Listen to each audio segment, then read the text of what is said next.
السلام علیکم ورحمۃ اللہ وبرکاتہ۔ الحمدللہ ایکسیرا، امید ہے آپ سب خیر و عافیت سے ہوں گے، ایمان و صحت کی بہترین حالت میں ہوں گے انشاءاللہ تعالی۔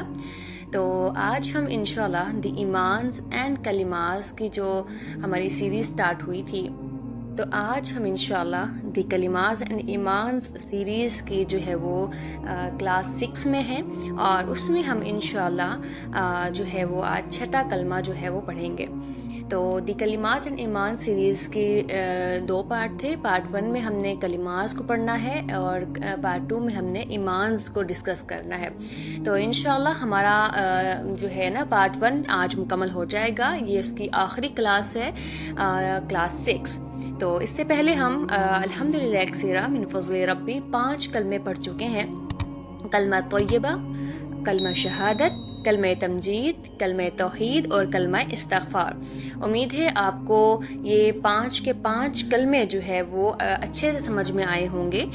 ہم نے ان 5 کلموں کو جو ہے وہ یعنی قرآن پاک اور احادیث مبارکہ کی روشنی میں ان کو جانا تھا، اور ان کی وضاحت کو دیکھا تھا، تاکہ ہمیں یہ چیزیں جب سمجھ آئیں تو اتھینٹسٹی کے ساتھ جو ہے وہ سمجھ میں آئیں، اور جب ہم اس پر عمل کریں تو عمل کرتے وقت کوئی ڈاؤٹ ہمارے دل میں نہ رہے۔ الحمدللہ ایکسیرا۔ تو آج ہم انشاءاللہ اسی سیریز کو کنٹینیو کرتے ہوئے کلاس 6 یعنی کہ جو کہ پارٹ 1 کی لاسٹ کلاس ہے، تو ہم کلمہ رد کفر پڑھیں گے۔ کلمہ رد کفر جو ہے یہ کلمہ ایمان کی حفاظت اور کفر و شرک سے جو ہے وہ برات کا اعلان ہے۔ الحمدللہ ایکسیرا۔ تو یہ ہم جب ڈیٹیل میں پڑھیں گے تو آپ کو یہ چیزیں سمجھ میں آنا شروع ہو جائیں گی، یعنی کہ ہم ہر طرح کے کفر سے، شرک سے، جھوٹے معبودوں سے اور باطل عقیدوں کا جو ہے وہ انکار کرتے ہیں ان کلمات کے ذریعے سے، اور پھر ہم کہتے ہیں کہ صرف اللہ کو ہی واحد معبود جو ہے وہ ماننا ہے، اور ہم مانتے بھی ہیں۔ تو جیسے ہم نے کلمہ طیبہ میں اس چیز کا اقرار کر دیا تھا، پھر ہم نے اس کی شہادت جو ہے وہ گواہی دی تھی۔ گواہی دینے کے بعد ہم نے اللہ تعالیٰ کی جو ہے وہ یعنی حمد بیان کی تھی، اور اس کے بعد ہم نے رب تعالیٰ کے اکیلا ہونے کو سمجھا تھا، اور اس کو دل سے جو ہے وہ مانا تھا۔ اس کے بعد ہم نے اپنے تمام گناہوں کی توبہ کی، استغفار کیا، کیونکہ ہمیں پتہ چل گیا، ہم اس چیز سے جو ہے وہ روشناس ہو گئے کہ رب تعالیٰ ایک ہیں، اور محمد صلی اللہ علیہ وآلہ وسلم جو ہیں اللہ تعالیٰ کے آخری رسول ہیں۔ تو ہم نے ان تمام باتوں کو جو ہے وہ سمجھ لیا۔ تو رد کفر کلمہ کا پھر کیا معنی ہو سکتا ہے؟ اس کا معنی ہے کہ یہ تمام چیزیں ہم نے مان لی ہیں، ہم ان کا اقرار کر چکے ہیں، اب ہم کیا کر رہے ہیں؟ اب ہم جو کفر ہے نا، کفر اور جو شرک ہے، اس کا رد کر رہے ہیں، اس کا جو ہے وہ انکار کر رہے ہیں۔ ٹھیک ہے، تو انشاءاللہ آج ہم کلمہ رد کفر کو یعنی پڑھیں گے، اور اس کو پڑھنے سے پہلے ہم رب تعالیٰ سے دعا کر لیتے ہیں کہ رب تعالیٰ ہماری علم میں اضافہ فرمائے، اور ہمیں جو ہے وہ نافع علم عطا کرے، اور ہمیں ایسا باعمل انسان بنا دے جو یعنی جو عمل کرے تو وہ قبولیت کے درجے تک پہنچ جائے۔ آمین ثم آمین۔ اللہم انی اسألک علما نافعا، رزقا طیبا وعملا متقبلا۔ آمین۔ تو کلمہ رد کفر کو سمجھنے سے پہلے ہم کلمہ رد کفر کو پڑھ لیتے ہیں، اس کے عربی کو، اس کے ترجمے کو اردو میں اور انگلش میں سمجھ لیتے ہیں انشاءاللہ۔ پھر میں آپ کو سمجھاؤں گی، اس کے مختلف حصے بنائے ہیں تاکہ یہ بات آپ کو زیادہ اچھے سمجھ میں آ جائے۔ لیکن اس کا ایک فائدہ یہ بھی ہے کہ جب ہم نے جو کلمات ہم نے کیے ہیں ان کو جب ہم نے مختلف حصوں میں ڈیوائڈ کیا ہے نا، تو اس سے بات ایک تو زیادہ سمجھ میں آ رہی ہے، اور دوسری یہ کہ آپ بھولیں گی نہیں، آپ کو بہت اچھے طریقے سے انشاءاللہ فنگر ٹپس پر یاد رہیں گے۔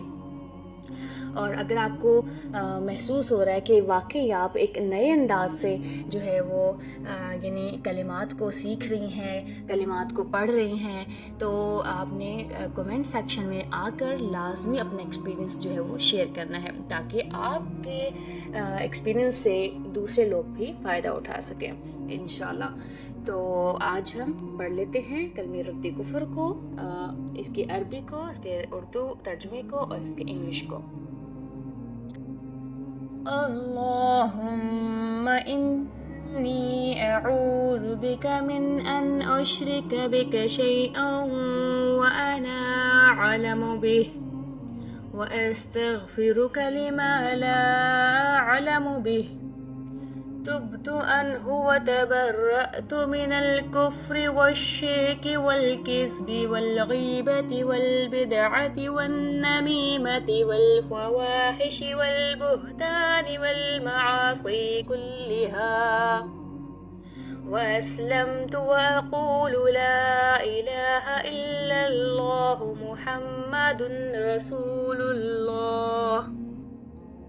ترجمہ: اے اللہ، میں تیری پناہ مانگتی ہوں یا مانگتا ہوں کہ میں کسی چیز کو تیرا شریک ٹھہراؤں جبکہ میں جانتا ہوں، اور جو میں نہیں جانتا اس پر تجھ سے معافی مانگتا ہوں۔ میں نے توبہ کی کفر، شرک، جھوٹ، غیبت، بدعت، چغلی، بے حیائی، بہتان اور سب گناہوں سے برات کا اظہار کیا۔ میں نے اسلام قبول کیا اور اقرار کیا کہ اللہ کے سوا کوئی معبود نہیں اور محمد صلی اللہ علیہ وآلہ وسلم اللہ کے رسول ہیں۔ O Allah, I seek refuge in you from associating anything with you knowingly and ask forgiveness for what I do unknowingly. I repent, and I renounce disbelief, polytheism, lies, backbiting, innovation, slander, immorality, falsehood, and all sins. I submit to Islam and I declare that there is no God except Allah, and Muhammad sallallahu alayhi wa alihi wa sallam is the messenger of Allah. Alhamdulillah کثیرا۔ تو اس کلمے کو ہم دیکھتے ہیں، ہم نے ان کلمات کو 4 حصوں میں جو ہے وہ ڈیوائیڈ کیا ہے۔ جو پہلا پارٹ ہے اس میں ہم پڑھیں گے اللہم انی اعوذ بک من ان اشرک بک شیئا وانا اعلم بہ، ٹھیک ہے۔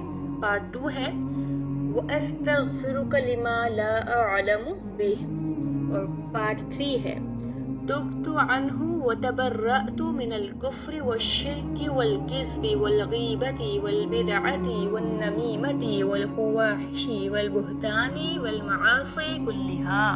پارٹ 4 ہے وَأَسْلَمْتُ وَأَقُولُ لَا إِلَهَ إِلَّا اللَّهُ مُحَمَّدٌ رَسُولُ اللَّهِ صلی اللہ علیہ وآلہ وسلم۔ تو اس کا اگر ہم اس کے پارٹ 1 کی ڈیٹیل کی بات کریں، سب سے پہلے ہم یہ دیکھ لیتے ہیں کہ کلمہ رد کفر کا کیا معنی ہے۔ رد کفر کا معنی ہے کفر مٹانا۔ کفر مٹانا یعنی کفر سے انکار کرنا، شرک سے انکار کرنا ردی کفر کہلاتا ہے۔ آپ اسے رد کفر بھی پڑھ سکتے ہیں، ردی کفر بھی پڑھ سکتے ہیں۔